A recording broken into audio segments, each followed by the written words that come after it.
Hey all, welcome to 2025. This is the first day of January, and gosh, what's this old fella doing this? Well, turned 61 in April, and I still can't stand still. So what am I doing?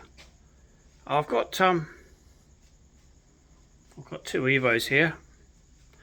Evolutions. Well, for some who don't know about these types of cars, well, back in the early 90s we had the Subarus and we had the Mitsubishis, and they used to compete on the rally stage, and I love Mitsubishis and I love the Mitsubishis, and I've just happened to like Mitsubishis. I've been tinkering around with them for probably about 5 years now. About 2007 I bought a Evolution 7, and then I bought an Evo 3 off eBay.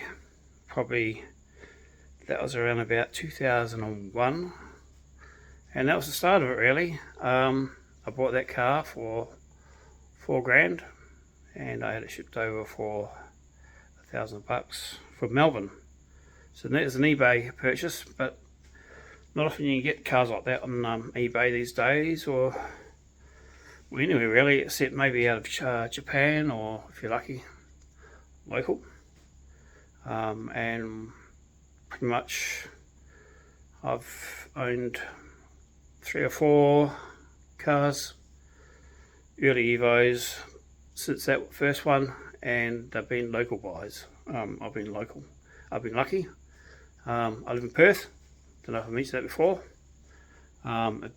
You'd be surprised at what you can find around if you start looking hard. Anyway, I thought I might show you. I've got a couple of projects on the go. And I want to mention, this will be my first video. Pretty rough, as you can tell, and I have a GoPro there, so I'll use that next time, and with a mic. Anyway, here I have an Evolution 3 that I just bought. I just acquired actually. It's been rolled, so it's a total write-off. And this one over behind me here is an Evolution 1.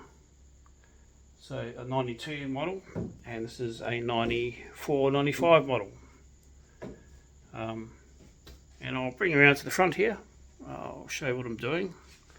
Bear with me, I'll walk this way, because I don't know how to turn the camera around. Well, not while I'm walking.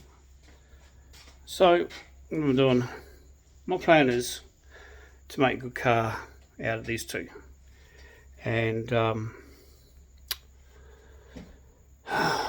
well, you know, I'm a bit of a nut on these cars, and I'll be up front. I actually own an Evolution 3 and an Evolution 2, and given this is an Evolution 1, I want to restore this one, and that means I have the set of the early Evos. So Evolution 1, Evolution 2 and Evolution 3.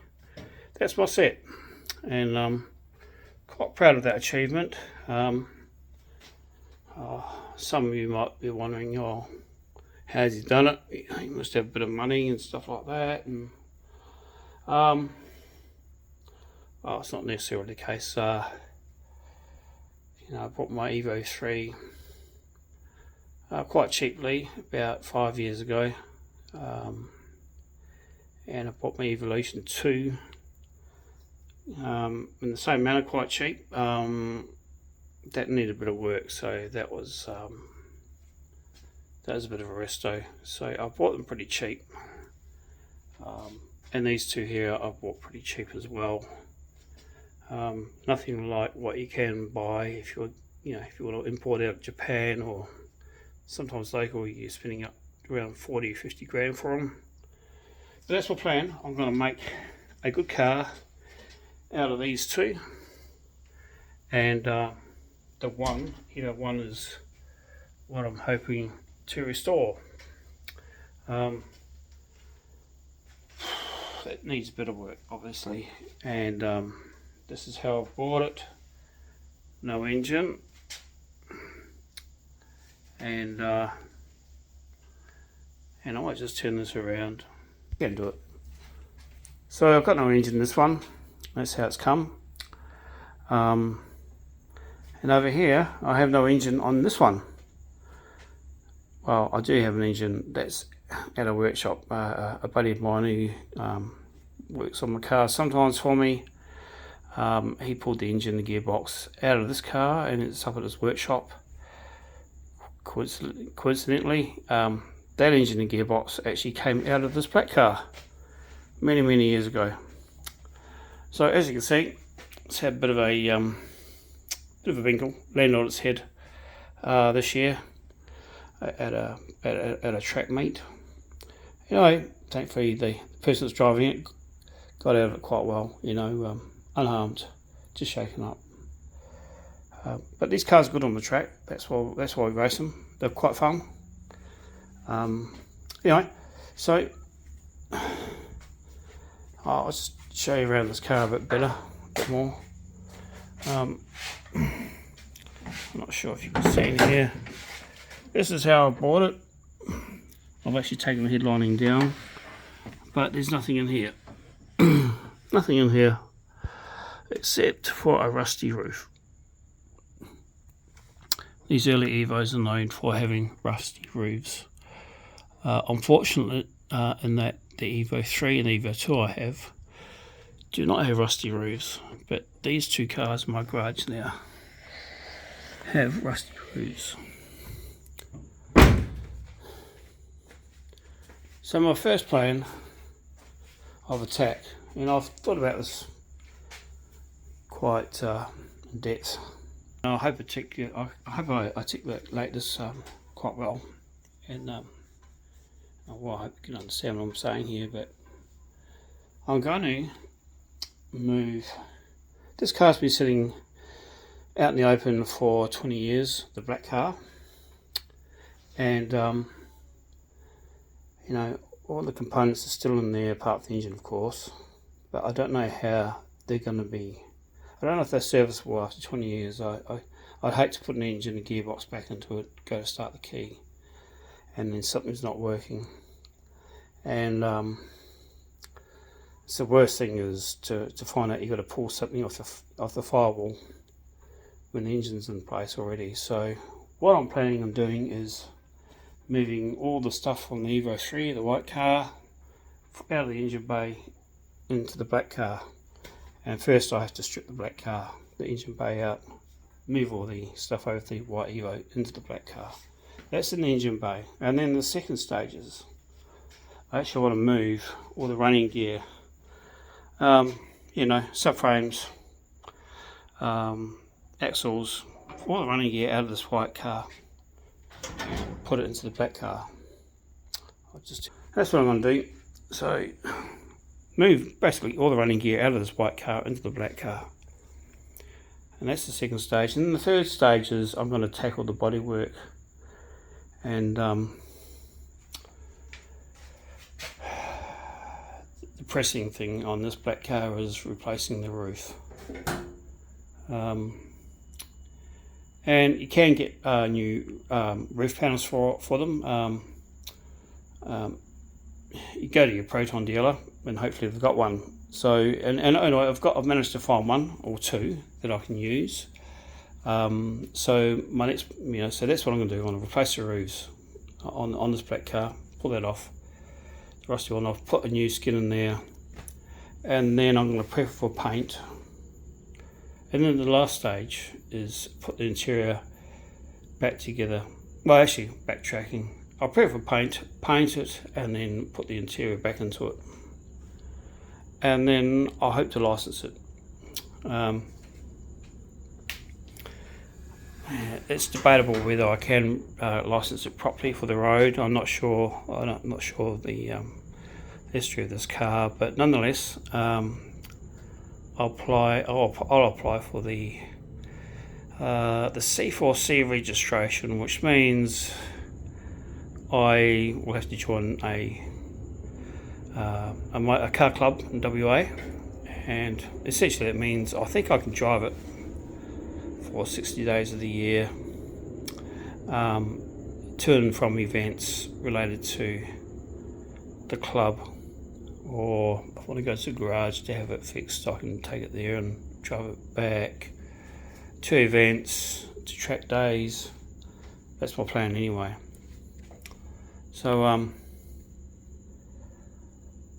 so that's all I can tell you right now. As I said, I'm in Perth here, and I just swapped this in a suburb in the northeast of Perth, and this is my garage, two-door garage, and it's not big enough really to do this sort of work, but I'm determined to give it a crack.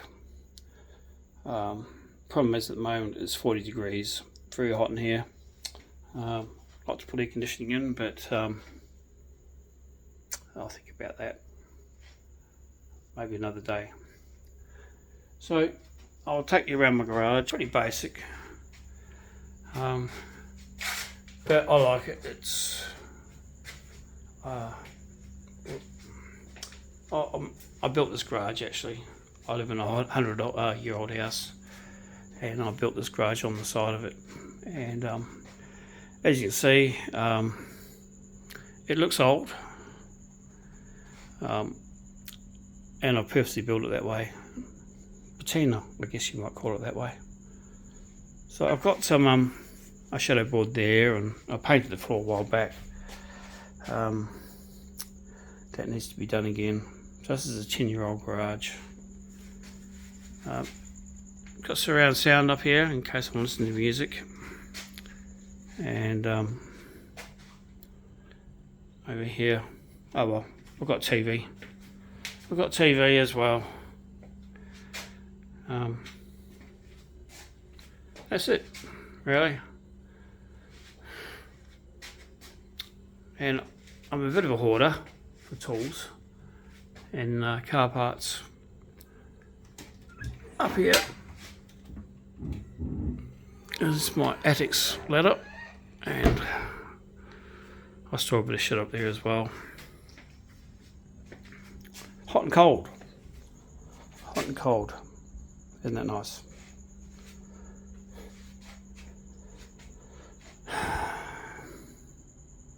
So, when I see you next, I probably would have stripped the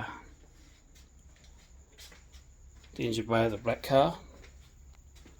I actually might do it tonight, actually, you know, because well, it's about 8:30, 9 o'clock, but it's much cooler now, and it won't take too long to get all that out of there. And so until next time, I'll see you, and I won't be so rough, I promise, and I might have the GoPro up and running. So I'll catch you later.